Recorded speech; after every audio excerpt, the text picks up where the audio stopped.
लीलावती देवी महिला महाविद्यालय के ऑनलाइन एजुकेशन में आपका स्वागत है।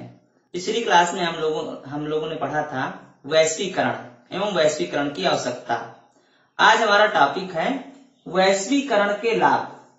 वैश्वीकरण द्वारा आर्थिक, सामाजिक, राजनैतिक एवं शैक्षिक क्षेत्रों में कौन कौन से लाभ प्राप्त हो रहे हैं उसको हम आज देखेंगे।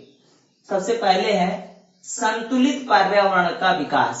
वैश्वीकरण द्वारा संतुलित पर्यावरण का विकास किया जा सकता है, क्योंकि आप सभी जानते हैं कि आज सभी देश विकास के क्षेत्र में अपनी अपनी तरफ से प्रयासरत हैं। ऐसे में प्राकृतिक संसाधनों का दोहन पर्याप्त मात्रा में हो रहा है, किंतु वैश्वीकरण को जब से वैश्वीकरण प्रणाली लागू की गई है, जब सभी देशों ने एक दूसरों की आवश्यकताओं की पूर्ति के लिए सहयोग करना प्रारंभ कर दिया है, तब से संतुलित पर्यावरण के विकास पर भी बल दिया जा रहा है। पर्यावरण दिवस जो 5 जून को मनाया जाता है विश्व स्तर पर, यह इसके लिए एक उत्कृष्ट उदाहरण है, क्योंकि आज हम विभिन्न प्रकार से अपनी आवश्यकताओं की पूर्ति के लिए दूसरे देशों से सहायता ले लेते हैं। ऐसे में पर्यावरण को संतुलित किया जा सकता है। इसके बाद है भय मुक्त समाज। आप सभी जानते हैं कि वैश्वीकरण के द्वारा आज हमारा समाज भय मुक्त हो गया है, क्योंकि पहले जब वैश्वीकरण नहीं हुआ था, उस समय एक देश दूसरे देश पर सदैव आक्रमण की संभावना बनी रहती थी। ऐसे में लोगों में भय व्याप्त रहता था। वैश्वीकरण के द्वारा भय मुक्त समाज की कल्पना अब की जा सकती है। इसके बाद है युद्ध की समाप्ति। आपने देखा कि आपके समय में 19वीं शताब्दी में प्रथम विश्व युद्ध और द्वितीय विश्व युद्ध के द्वारा कितना विनाश हुआ। वैश्वीकरण द्वारा आज विभिन्न देशों पर इस प्रकार की रोकथाम कर दी गई है कि वह एक देश दूसरे देश पर आक्रमण ना कर सके। साथ ही उन्हें प्रतिबंधित कर दिया गया है कि वह यदि किसी देश पर आक्रमण करेंगे तो विश्व के अनेक देश उसका विरोध करेंगे और शांति बहाली के लिए सभी प्रयास करेंगे। इसके बाद है अंतरराष्ट्रीय सद्भावना का विकास। वैश्वीकरण द्वारा अंतरराष्ट्रीय सद्भावना पर भी बल दिया गया है। आज सभी देश एक दूसरे का सहयोग करने के लिए पूरी तरह से तत्पर हैं। साथ ही मिलजुल कर विकास के मार्ग पर अग्रसर हो रहे हैं, जो वैश्वीकरण की ही देन है। इसके बाद है मानवीय दृष्टिकोण का विकास। विभिन्न देशों ने मानवीय दृष्टिकोण के विकास के लिए सहयोग किया है, उनके स्वास्थ्य के लिए, उनके आर्थिक सुधार के लिए, उनकी शिक्षा के क्षेत्र के लिए। साथ ही जहां पर भी विभिन्न प्रकार के तूफान, बाढ़, विभिन्न प्रकार की आपदाओं से मानव जीवन संकट में आ जाता है, वहां पर ये विभिन्न देश अपनी सेनाएं, अपनी विभिन्न टीम भेजते हैं ताकि वह उनकी सहायता कर सकें। इसके बाद है जीवन स्तर में सुधार। आप सभी जानते हैं आज विश्व बैंक द्वारा विभिन्न देशों को अनुदान दिया जाता है, ऋण दिया जाता है। वह पैसा उन देशों का होता है जो विकसित होते हैं। उस देश के नागरिक दूसरे देशों के, गरीब देशों के लोगों का जीवन स्तर सुधारने के लिए आर्थिक सहायता करते हैं, जिससे इनके जीवन स्तर में सुधार आता है, जो वैश्वीकरण की ही देन है। इसके बाद है गरीबी उन्मूलन।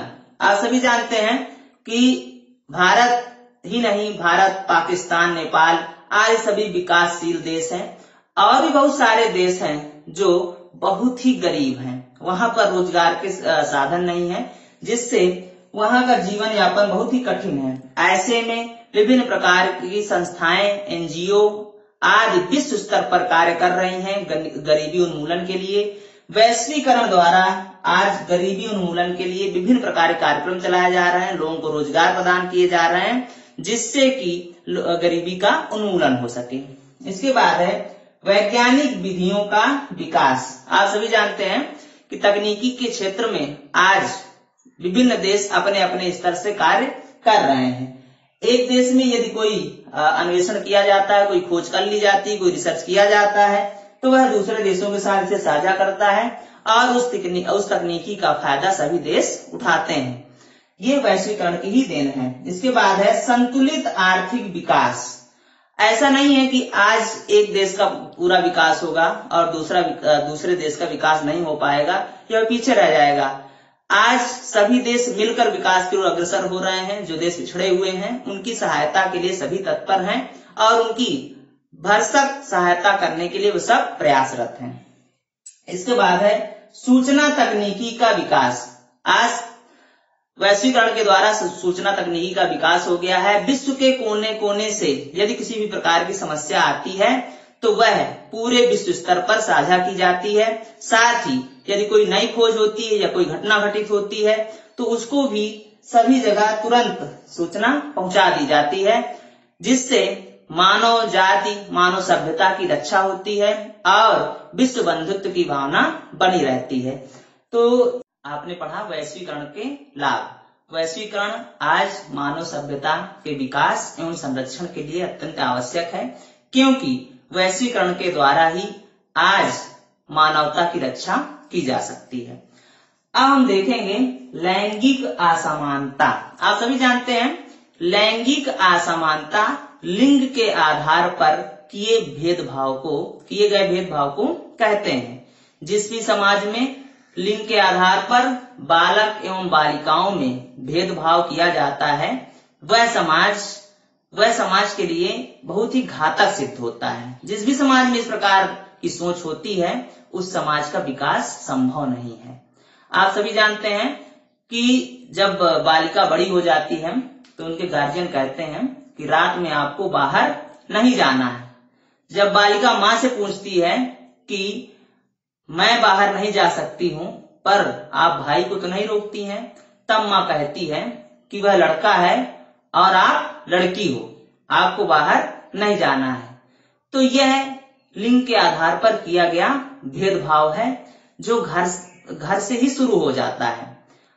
प्राचीन काल से ही यह होता चला आया है और घर से प्रारंभ हुए लिंग के आधार पर भेदभाव को हम शिक्षा के द्वारा भी पूरी तरह से समाप्त नहीं कर सकते हैं। आज किसी भी क्षेत्र में देखें तो महिला, पुरुष, बालक, बालिका में विभिन्न प्रकार के लिंग के आधार पर भेदभाव किए जाते हैं। किस किस प्रकार से भेदभाव किए जाते हैं उसको हम आज देखेंगे। तो सबसे पहले है वयस्क स्थिति में भेदभाव। आप सभी जानते हैं यदि किसी भी घर में बालक और बालिका दोनों हैं तो उनके वयस्क स्थिति में भी भेदभाव किया जाता है। इससे आशय ये है कि बालक और बालिका जब दोनों ही वयस्क हो जाते हैं तो बालक वयस्क हो जाता है तो उसकी शादी के लिए कोई कुछ नहीं कहता, किंतु बालिका के वयस्क होते ही उसके शादी के लिए माता पिता परेशान होते हैं, उसके लिए शादी के लिए आर्थिक व्यवस्था के लिए सोचने लगते हैं। साथ ही पास पड़ोस और गांव तथा सगे संबंधी उन्हें इस पर भी जोर देते हैं कि अब बालिका या आपकी लड़की बड़ी हो गई है, इसकी शादी आपको कर देनी चाहिए। तो हमें देखने को मिलता है कि लड़के और लड़की दोनों में भेदभाव किया जा रहा है वयस्क स्थिति के आधार पर। इसके बाद है विवाह संबंधी परंपरा में भेदभाव। आप सभी जानते हैं कि हमारे समाज में बालक और बालिका के विवाह में भेदभाव किया जाता है। हमारे समाज में बालिकाएं पुरुषों के घर विदा होकर जाती हैं, साथ ही अपने साथ काफी धन दौलत लेके जाती हैं। इसके विपरीत यदि यह कहा जाए कि बालक बालिका के घर विदा होके आएंगे तो हमारे समाज में अच्छा नहीं माना जाता है। तो यह विवाह संबंधी भेदभाव है, क्योंकि बालक और बालिका में भेदभाव की दृष्टि से देखा जाता है। जहां पर बालिकाओं की हर बात पे टोका टिप्पणी की जाती है वहीं पर बालकों को पूरी तरह से छूट दी जाती है। इसके बाद है पति पत्नी के उत्तरदायित्वों में भेदभाव। पति पत्नी के उत्तरदायित्व में भी भेदभाव होता है, जहां पर पत्नी के लिए निर्धारित कर दिया जाता है कि आपको रसोई का कार्य देखना है, घर की साफ सफाई करना है, वहीं पर पुरुष घर के बाहर के काम को देखते हैं। यदि महिला घर के बाहर के काम के बारे में सोचे तो उसे अच्छा नहीं समझते हैं। साथ ही पति अपनी सेवा संबंधित जो भी कार्य प्रणाली है उसके लिए पत्नी को ही उत्तरदायी ठहराता है। तो ये देखने को मिलता है कि पति पत्नी के उत्तरदायित्वों में भी भेदभाव किया जाता है। इसके बाद है स्त्री पुरुष अधिकारों में भेदभाव। हमारे समाज में स्त्री पुरुष के अधिकारों में भी भेदभाव देखने को मिलता है। स्त्री को जो अधिकार दिए जाते हैं वह घर के अंदर ही सीमित होते हैं, जबकि पुरुषों द्वारा सभी अधिकारों पर हस्तक्षेप किया जाता है। पुरुष की बात सभी सुनते हैं, साथ ही यदि पुरुष कोई बात कहता है तो उसे उसकी पत्नी को या महिला वर्ग को सुनना पड़ता है, किंतु महिलाओं की सोच और उनके विचार को पुरुष उतना महत्व नहीं देते हैं। इसके बाद है निर्णय प्रक्रिया में भेदभाव। घर में यदि कोई भी कार्य होता है जिसके लिए कोई सलाह होती है या कोई विचार होता है, उसमें महिला तो पुरुष के साथ विचार में सहभाग करती है, उनसे पूछती है, किंतु पुरुष कोई भी निर्णय में उनसे कोई भी योगदान नहीं लेते, उन्हें अपना सहभागी नहीं बनाते। तो यहाँ भी देखने को मिलता है कि स्त्री कोई कार्य करना चाहती है तो वह अपने पति से, अपने परिवार के लोगों से बातचीत करती है, किंतु पुरुष वर्ग उनसे बातचीत नहीं, ना ही उनसे बातचीत करता है, ना ही किसी प्रकार के निर्णय में उनका सहयोग लेता है, ना उन्हें सहभागी बनाता है। इसके बाद है व्यवसाय संबंधी भेदभाव। आप सभी जानते हैं कि हम आज हमारे समाज में बैंकिंग क्षेत्र में, शिक्षा के क्षेत्र में, पुलिस और आर्मी में भी महिलाएं जा रही हैं, किंतु अभी भी उन्हें सम्मान की निगाह से नहीं देखा जाता है। प्रयास यह किया जाता है कि वह जो भी कार्य करें वह घर के सुरक्षित दायरे में ही करें। साथ ही यदि हम व्यवसाय संबंधी भेदभाव पर और ध्यान दें तो यहाँ पर यह भी देखने को मिलता है कि यदि पुरुष कोई कार्य करता है तो वह केवल बाहर का ही कार्य करता है, घर का कोई कार्य नहीं करता है, किंतु यदि स्त्री शिक्षक का कार्य करती है, बैंक में कार्य करती है, पुलिस कार्य करती है, तो उसके बाद भी उसको घर में रसोई करना है, घर की साफ सफाई करना है। तो ये एक भेदभाव दिखाई देता है। इसके बाद है शिक्षा संबंधी भेदभाव। आज हमारे समाज में शिक्षा संबंधी भी भेदभाव है। हमारे समाज में बालकों को जितना महत्व दिया जाता है, जितना उनको पढ़ने पर बल दिया जाता है, बालिकाओं को उतना महत्व नहीं दिया जा रहा है। आज भी जो ज्यादातर माता पिता पूरी तरह से शिक्षित नहीं हैं, उनकी बालिकाएं शिक्षा के क्षेत्र में पीछे रह जा रही हैं। इसके बाद है कार्य क्षेत्र संबंधी भेदभाव। कार्य क्षेत्र की बात करें तो जहां पर भी महिला पुरुष दोनों कार्य करते हैं वहां पर महिलाओं को कम सैलरी दी जाती है पुरुषों की अपेक्षा। साथ ही महिलाओं को बड़े पदों पर या जिम्मेदारी वाले पदों पर आसीन नहीं किया जाता है। तो यह भी लैंगिक भेदभाव ही है। इसके बाद है आर्थिक क्षेत्र में भेदभाव। आज हमारे समाज में आर्थिक क्षेत्र में भी भेदभाव किया जा रहा है लैंगिक आधार पर। हमारे समाज में प्रायः देखने को मिलता है कि जितनी प्रॉपर्टी या पूंजी पुरुषों के पास है, उनके नियंत्रण में है, उतनी महिला वर्ग के पास नहीं है। यह दर्शाता है कि किस प्रकार से महिला और पुरुष में आर्थिक क्षेत्र में भेदभाव किया जा रहा है। इसके बाद है सांस्कृतिक क्षेत्र संबंधी भेदभाव। हमारे समाज में प्रायः देखने को मिलता है कि सांस्कृतिक क्षेत्र में भी काफी पर्याप्त भेदभाव देखने को मिलता है। पूरी संस्कृति की जिम्मेदारी या संस्कृति का निर्वहन करने की जिम्मेदारी महिला वर्ग की है। पुरुष अपनी भूमिका उसमें नहीं अदा करते हैं। साथ ही कोई भी त्योहार हो, कोई भी संस्कृति हो, उसका पालन महिलाओं के द्वारा ही कराया जाए, ऐसी सोच है। साथ ही यदि पुरुष वर्ग अपनी संस्कृति को छोड़कर दूसरी संस्कृति को ग्रहण करता है तो हमारा समाज उस पर रोक नहीं लगाता है, किंतु यदि महिलाएं ऐसा करती हैं तो समाज उस पर बोलता है। तो ये स्पष्ट दिखता है कि किस प्रकार समाज में लैंगिक भेदभाव है।